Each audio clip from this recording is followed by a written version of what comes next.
Whenever something is bringing a lot of money, people don't want to share about it. Let's be honest. Whenever something is bringing us a lot of money, people don't share about it. Those billionaires never really come and sit down and break down how they become billionaire line by line.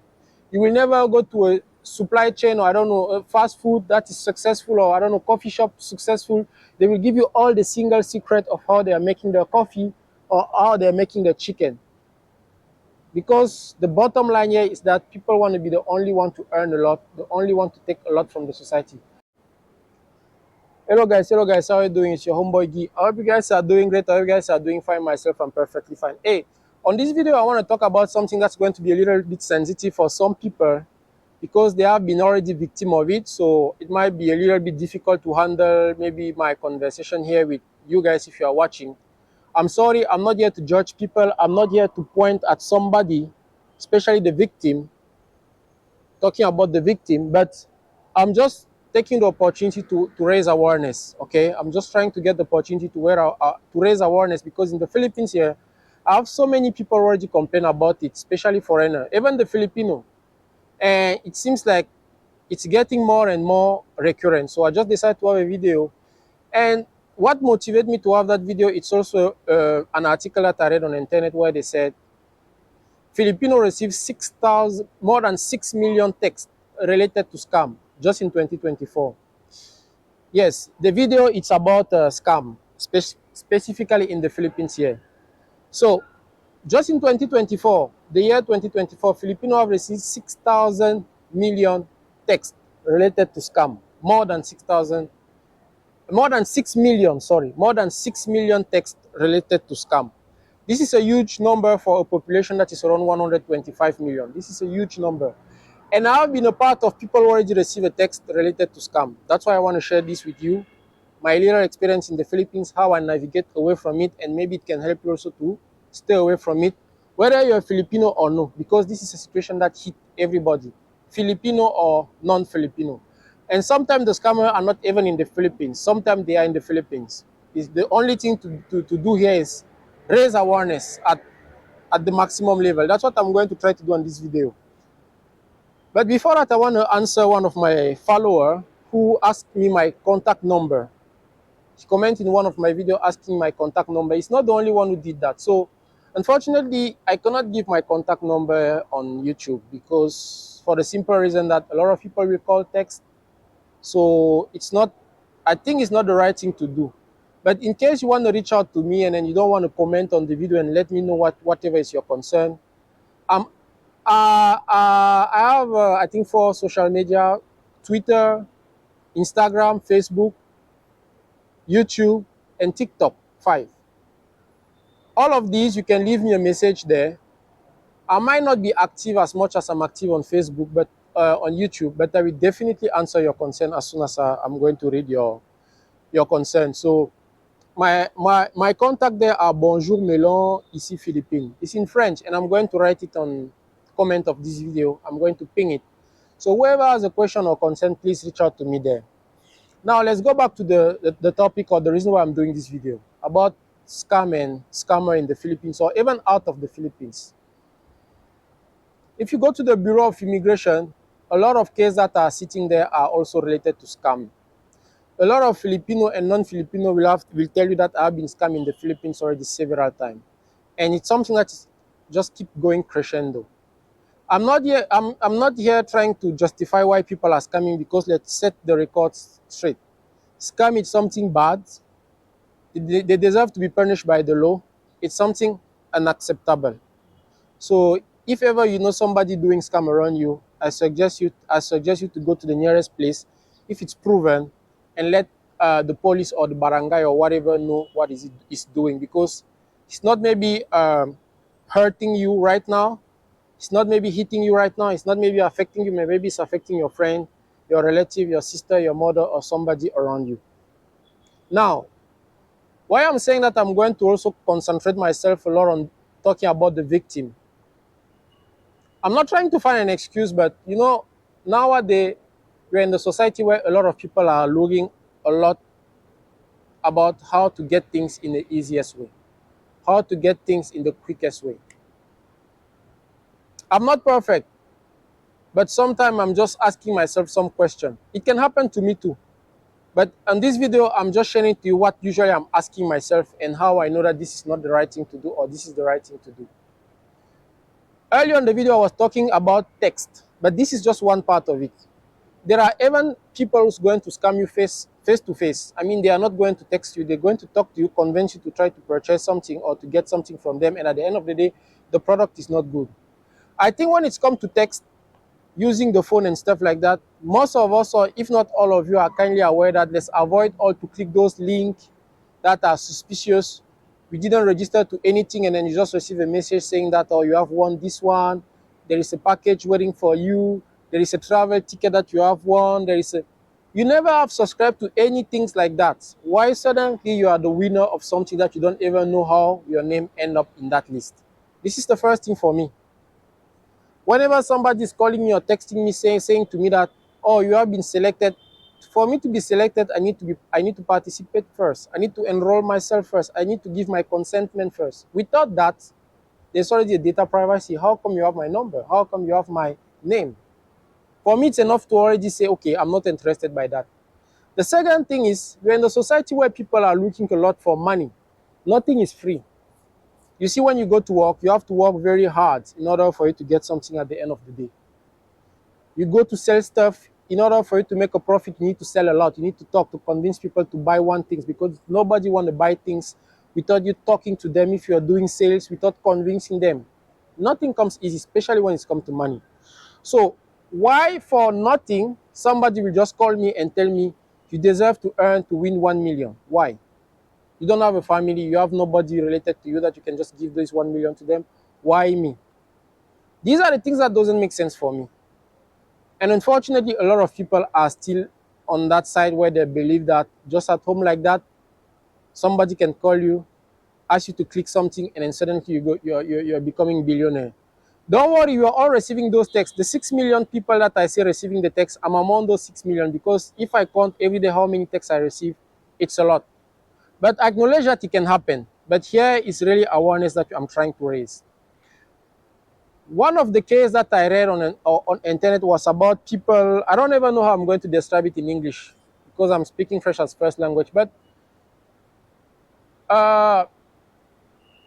people offering, I don't know if I'm going to say laundry money, but it's like somebody met you and said to you, if you give him, for example, 50,000 pesos, he can multiply it, and then for some reason it becomes 200,000 pesos or 300,000 pesos or 1 million pesos.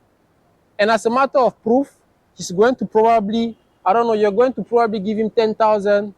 And even sometimes he can give you 20,000 that are really real. By the time that you come maybe with 50,000 pesos or 100,000 pesos, you don't get your money back. Because you have that tendency to believe that, oh, he was able to do it with 10,000. What if I give him more? I'm not an expert in process. I have no clue how it works, but I know that that's the story that people usually say. He asked me to give him this amount, he's going to multiply it, and it's going to become this type of amount. The question that I have for myself is, if it's possible, why do you need my money in order for you to multiply that money? Just get your own money and multiply it and become billionaire. Why are you asking me to do that? Some people will say, no, it's one of my friends. I'm not just a random person. I know him before. It's my close friend and stuff like that. I can understand that part too. That because you trust somebody as he was your long-time friend, and then, you know, he used it in order to take your money. But still, if my long-time friend asked me to do something, and at the end of the day, end up that it was a scam, that means he wasn't my long-time friend, and that means I didn't really know him as a friend. Maybe I thought it was my long-time friend, but I really have to review the way that I'm defining my friend and identifying who's my friend or who's not my friend. I give you another short example. You know, several times here in the Philippines, I have shared some video where I'm talking about the Philippines and things like that, how to come to the Philippines and things you can do in the Philippines. I cannot count how many people already contact me, asking me to produce to them some documents that only the Bureau of Immigration can produce. The reason why they're asking me to produce that, they're saying that they cannot have it from the Bureau of Immigration. Maybe I might have a way for them to have it. Why do you think that if the Bureau of Immigration, you cannot have it from the Bureau of Immigration? Me, who have said several times that I'm not from the Bureau of Immigration, why will I produce that document? I don't think the Bureau of Immigration will do like, I don't know, I'm just doing things for people who are white or for people who are black or people who are, I don't know, looking good or not looking good. The rule is the rule for everybody. So if you went there and something was not good for you, it won't be good for me. So it's not because I'm sharing a video with you right now that you're going to take it as me having an extra skills or extra power, and I'll be able to, produce something that you went there by yourself, you asked, they say it's not possible, and you think I'll be able to produce that. And I've highlighted the fact that I'm not even working at the Bureau of Immigration. But for the simple fact that we are always trying to find a shortcut, we are always trying to find a way to do things without really having to go through the hard process. Not even the hard process, but just be patient. Just go through the process. It costs a lot of money. Another example, when I was student in the Philippines, my last year, usually when you're done studying, you need to downgrade your visa and then maybe switch to tourist. And then if you want to get a job from tourist, you're going to get a job which is going to be a 9G visa. I finished my study and honestly I spent more than 1 year. No, not more than 1 year. I spent like 1 month in the Philippines, a little bit more than 1 month. So in short, I was already overstaying in the Philippines. And the feedback that I receive from a lot of people is that, oh no, you can see this guy is going to help you. You can see this person is going to help you to fix your document, and then you can go back to tourists. And if you want to look for a job, you can easily get a job. Well, for me, I always like to go to the source. I can get some opinion, I can get some, suggestion, but I always try to go to the source. And I decided to go to the Bureau of Immigration, saying that whatever has happened will happen. Whatever I cannot control, I cannot control. If they decide that this is what's going to happen to me, it's going to happen. If not, they're going to tell me what to do. That's the right source, and I'm going to take the direction from there. And that's how I went to the Bureau of Immigration. The rule was so simple, that in less than 48 hours, I was able to fix everything, and boom, I went back to tourist. Couple months after I applied for a job, I got a job. Simple as that. But I cannot count how many people will tell you a story where they thought that because they were already overstaying in the Philippines, it will not be possible to do this. They went to meet another person, the person took their money, and that's how they got scammed and stuff like that. Hey, maybe that's my message at the end of this video, is that life is hard. There is nothing that comes easy. Nothing that comes easy.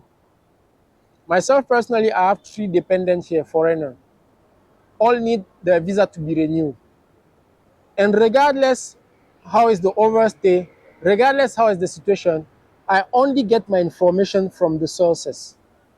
I can ask to somebody already went through the same process, what do I need to prepare, what, but it doesn't stand as a final answer.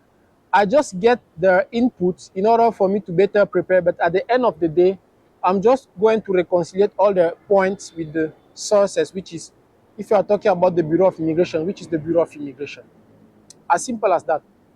Now, the problem with that is that it's going to cost you probably a little bit more money, because you need to take taxi, you need to line, you need to wait for several hours, you need. That's the thing when you're going through the right process. And that's where life becomes a little bit hard. It doesn't come easy. If it was so easy to just sit down at home and things are done because somebody told you, you pay, and then you have it done, a lot of some institution in the Philippines will not exist. Nowadays on the internet, you will see everywhere somebody's having a video. I'm offering this coaching. I'm offering this training. In 5 minutes, you can be billionaire. Listen to this, and then after that, buy this course, and then after that, buy this, I don't know, coaching, and then after that, you're going to... Hey, if that was possible, these people will not be on internet selling video. They will not be there selling video. I'm sorry to kill the business of those people who are coach and stuff like that. There are good coach. Not everybody are a bad coach, but I'm just saying that learn how to make a, step back, analyze the situation, take a little breath, think a little bit before going.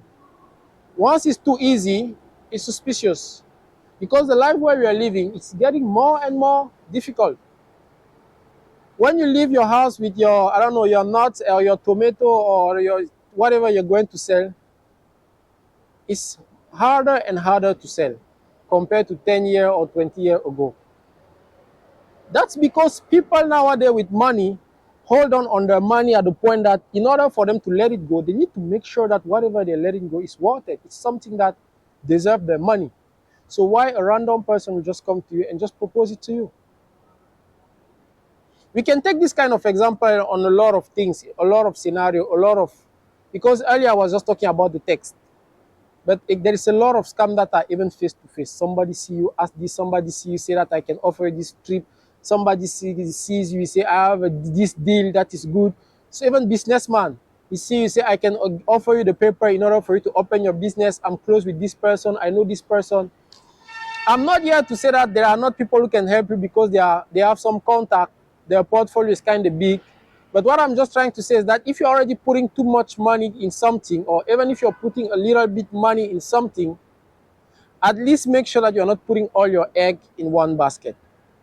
Because the problem here is, it's okay to lose money maybe because you're gambling, but you cannot gambling with all your money. You cannot gamble with all your money. You cannot take all your savings, everything that you have, you're putting inside one basket, and at the end of the day, it's happened that it was a scam. I don't want to talk about the scammer here because, as I said, it's something that is unacceptable. Terrible people, they don't deserve to be in the society. If you know somebody around you doing that, you should let the authority or people, barangay or whoever around you know about it, because it doesn't hurt you, but maybe it's hurting your friend of your friend or the friend of your relative or something like that. At some point, it's hurting somebody that is probably close to you. So better to let authorities know about it.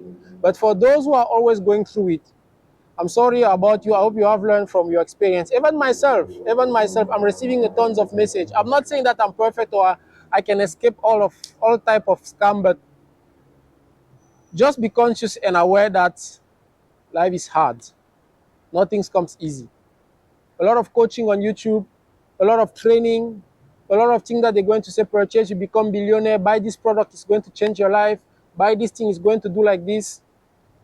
If that was the case, I don't think the person who's offering that to you will still be there sitting behind the video asking you to buy something that costs maybe 10,000, 200,000 in exchange of 2 million or 3 million. He could have just take his own 200,000 and invest there and get his 2 million. And we all know in general that whenever something is bringing a lot of money, people don't want to share about it. Let's be honest. Whenever something is bringing us a lot of money, people don't share about it. Those billionaires never really come and sit down and break down how they become billionaire line by line. You will never go to a supply chain or a fast food that is successful, or coffee shop successful. They will give you all the single secret of how they are making their coffee or how they're making their chicken. Because the bottom line here is that people want to be the only one to earn a lot, the only one to take a lot from the society. I'm not here to say it's the good or bad things to do, but you need to understand the society where you are living. And once you understand that, you should acknowledge that everything that comes to you should come in exchange to a certain sacrifice, a certain effort, and a certain effort coming from you. Not just that you're sitting at home and somebody will do everything and suddenly things will happen. Okay? Now, it's not a specialty of the Philippines, but the scam is everywhere. Even in my country, in every country in the world we are going through it. Scammers are not even sometimes residing in the Philippines. They are residing in some other country. They're just sending message to people in the Philippines, and then you're getting your money, you're sending it abroad. And another person who's not even in the Philippines is just abusing of you guys who are here in the Philippines. So please be conscious of it. Just make sure that whenever you're taking yourself into something, you have put some effort in order for you to also expect a reward in exchange. If it's too easy, it's suspicious. That's what I wanted to share with you. I hope this one will raise a little bit more awareness. I have not been a real victim yet, but there's so many tentatives that have been already on my way. And thanks, I'm still finding a way to identify it before I get hit. Take good care of yourself. Keep liking, keep sharing. More importantly, keep subscribing. Be Bala.